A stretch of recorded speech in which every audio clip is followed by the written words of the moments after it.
Hello guys! Magandang gabi sa inyo. Ako nga pala ulit si Aaron at nandito na naman tayo sa ating weekly investing video. So ngayon, ang ating gagawin ngayon is yung ating Philippine stock portfolio.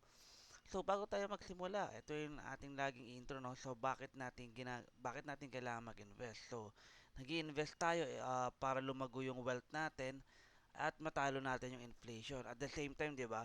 Pwede natin gawing retirement fund natin yung magkikitain natin dito. So gumagamit tayo ng dollar cost averaging, tsaka fundamentals talaga yung tinitignan natin, no?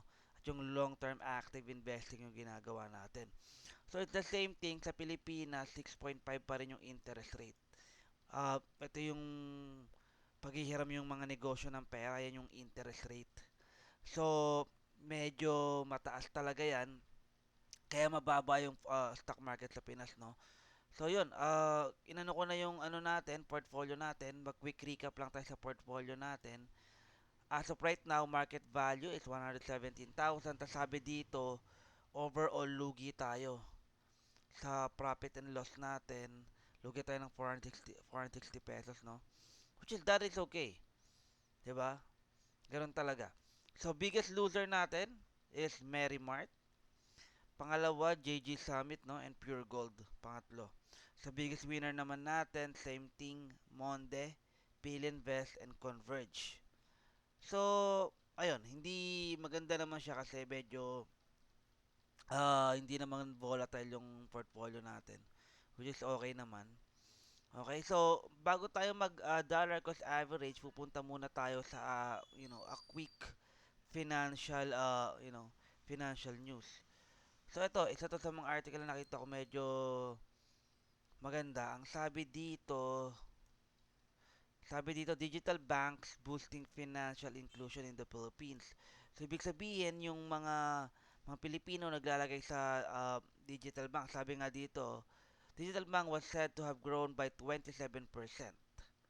'Di ba? Much larger compared to the 4% growth in general banking sector. So, mas maraming Pilipino yung mas gustong maglagay kasi nga malaki yung tubo rin dun sa mga digital banks, no?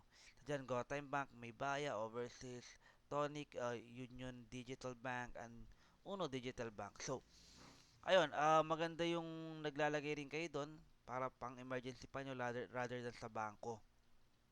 So, yun. Isa to sa mga news natin. So, magandang, ano yan, magandang pangitain yan. Ibig sabihin, yung mga Pilipino mas nagsisave ng pera.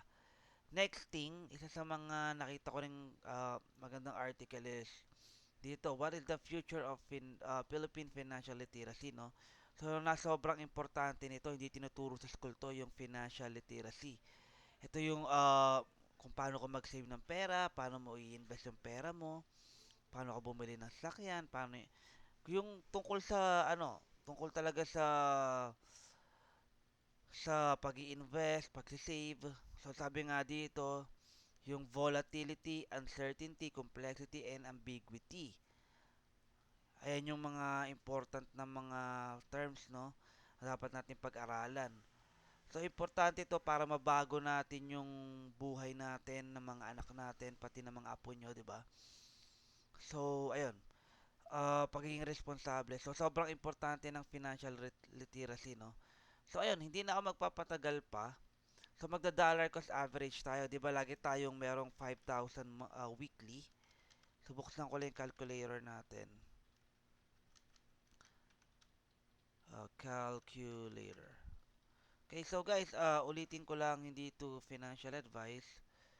So, ang unang paglalagyan natin, online calculator yung nabuksan ko, no? Pero okay lang. Unang ano natin is yung JG Summit. Dito ko actually yung 5,000 natin, hatiin ko lang sa dalawa. Which is JG Summit, tsaka JGS, ticker symbol niya. JG Summit at mamaya na isa natin, no? So, 2.5 divided by 33 lang, para hindi tayo mahirapan. So, meron tayong 75.75 shares. Okay?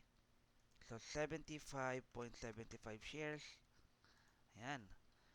So, diyan ko nilagay yung 2.5 natin, JG Summit, para medyo bumaba yung ano natin, nag-dollar cost average lang tayo, no?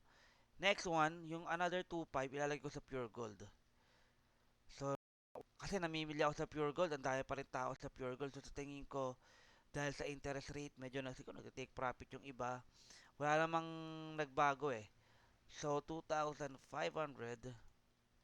medyo mahirap yung mouse ko, no? Divide by the stock price,